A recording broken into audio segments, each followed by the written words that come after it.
Fast, focused, and fearless. Here's everything you need to know as you jumpstart your day. I'm Pauline Verzosa. Almost two-thirds of the supposed confidential funds recipients of the Office of the Vice President do not exist. The Philippine Statistics Authority, or PSA, reported that 1,322 out of the 1,992 linked to the 500 million pesos confidential funds do not have birth records. Only 670 names were identified as most likely matched to existing records. Vice President Sara Duterte previously refused to comment about this issue and said it's all part of their intelligence operations. Meanwhile, the Indonesian government has canceled a scheduled compassionate visit of Mary Jane Veloso's parents days before her return to the Philippines. Her parents were supposed to visit the Filipina today until December 18. However, the Indonesian government has transferred Veloso from Yogyakarta to Jakarta. This is part of their process in turning her over to the Philippines. We were advised na to wag na ituloy yung visit kasi baka wala rin silang maabutan doon. Kami, hindi na rin kami tuloy. Andito kami sa Jakarta ngayon. Once we are informed na andito na si MJV, we're hoping to get consular access. And then from there, we'll know na kung kailan na talaga siya makakalipat papuntang Manila. Despite this, Veloso's son, Darren, expressed excitement for his mother's return. He was just 1 year old when his mother was jailed in Indonesia after authorities found drugs in her luggage. Veloso is expected to come home this week. Nagpapasalamat po ako sa Indonesian government dahil po sa wakas po makakalaya na po yung mama ko. Mararanasan ko na pong magkaroon ng nanay. Dahil po 1 taon at 4 na buwan po ako nung nakulong po yung nanay ko. Authorities are warning the public against fake money, especially as this proliferates amid the holiday season. Para bigyan ng mukha ang balita, Mobile Journal, Amy Atienza. Tuwing magpapasko daw, lumalabas ang pera ng mga tao. Pero kasabay niyan ang paglabasan ng mga nananamantala na nagkakalat ng peking pera. Ito raw ang 500 pisong papel na natanggap ng isang customer bilang sukle nang may bilhin siya sa isang kainan. Pero nang ibabayad niya na ito sa isa pang fast food, dito niya na lamang peke pala ito. Sa huli, pinalitan daw na nagsukli sa kanya ang pekeng 500 peso bill. Ang ganitong sitwasyon naranasan din ng professor na si Victor Torres. Pero ang fake money nanggaling pa raw sa winidraw niya sa bangko. And when they checked the bill, I gave my driver around 3,000. 2,000 pesos of the bill, of the 500 peso bills were fake. Sinabi nung clerk sa Bayad Center, it was fake daw. Nai-report niya na ito sa Bangko Sentral ng Pilipinas at kinuha raw ang peking pera para maging ebidensya. Sa kabila nito, naiintindihan naman daw niya ang sitwasyon ng bangko. With all the millions of pesos of bills na dumadaan sa bangko, do you think they will check each and every bill that would pass through them to make it happen? Because I think that's imposible yun, di ba? Bukod sa fake money, lagana pa rin ang mga nagkakalat ng links sa text messages na irerekta ka sa mga phishing websites para iligal na makuha ang inyong personal na impormasyon. Kaya naman paalala ng financial advisor na si Enery D. To prevent talaga scams, no? Ang one of the very important dito, no? If it's too good to be true, it probably is. Cash in hand o cash on bank man yan, mahalaga pa rin na maging mapagmasid at alerto.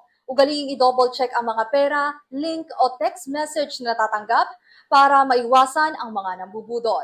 Mobile journalist Amy Atienza po, hatid ang mukha ng balita. We'll be back with more stories after this break. Keep it here on One News.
Welcome back. You're still watching One News Now. I'm Pauline Verzosa.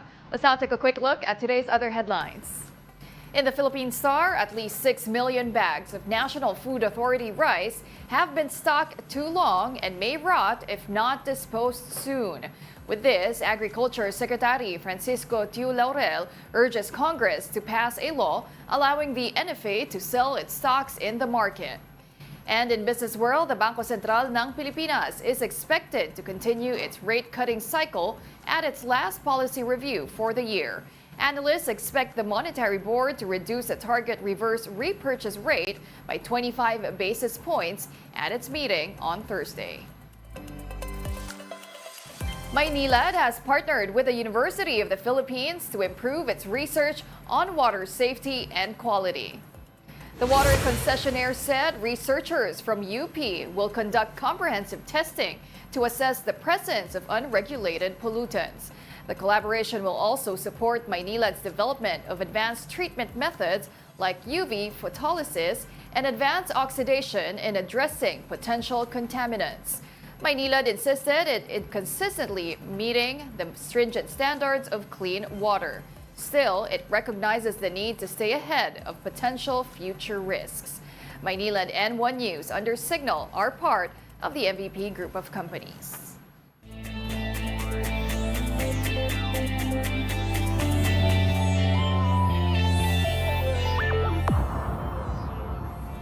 The UP Fighting Maroons has dethroned the De La Salle Green Archers in the finals of the UAAP men's basketball. Meanwhile, in women's basketball, the NU Lady Bulldogs reclaimed their title after defeating the USC Growling Tigresses. Mobile journalist Denise Valdez-Sancho with that report.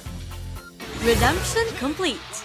The UP Fighting Maroons and NU Lady Bulldogs reclaimed their titles as the kings and queens of the court.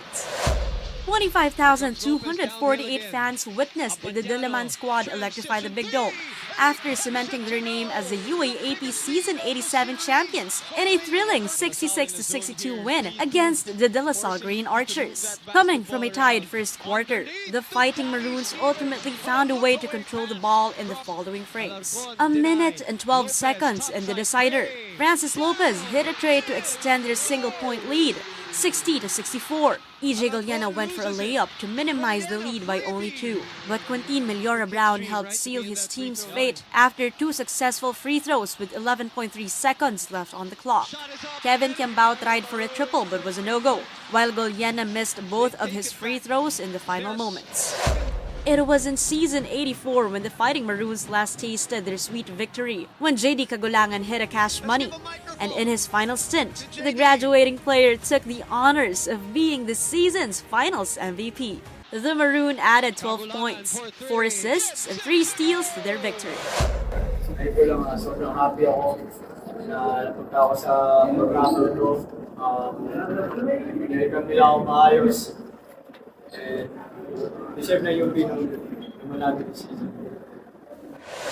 One and done center QMB powered UP with 14 points, 10 rebounds, and a block. I mean, it's amazing. It's amazing to be able to end our season on a win. You know, so few people can say that they ended their season on a win, and you know, it's just something that I'll always look back at and smile.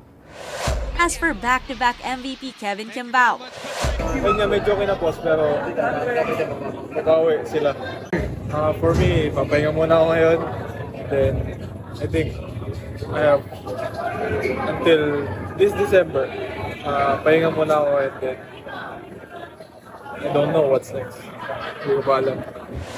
2 squads from Sampaloc, 1 golden trophy. And the NU Lady Bulldogs proved that time and time again, the final bite is theirs to take after dethroning the USC Growling Tigresses 78-73. Things seemed to be a blur in the first half when both quarters ended up in a tie, but the picture got clearer in the third. The Lady Bulldogs were able to maintain a 15-point lead in the final minutes of the closing quarter, but the España squad mounted a late rally. It was Taki Takatak's trace and Karil Sherba's jumper that helped further narrow the gap, 75-70. Sherba sank another triple in the closing minutes, but the Growling Tigresses still fell short. Camille Clarin split from the line, sealed the win. Finals MVP Shelo Pagdalagan recorded 21 points, 9 rebounds, 3 assists, and 3 steals. Mobile journalist Denise Valdesancho. We are One News. Meanwhile, Fnatic Onyx PH are the M6 World Champions after their commanding victory over Indonesia's team. Now, the team secured the lion's share of the US $1 million prize pool and the coveted title of the best Mobile Legends Bang Bang team in the world. Now, this marks their first ever world title and the 5th championship for the Philippines.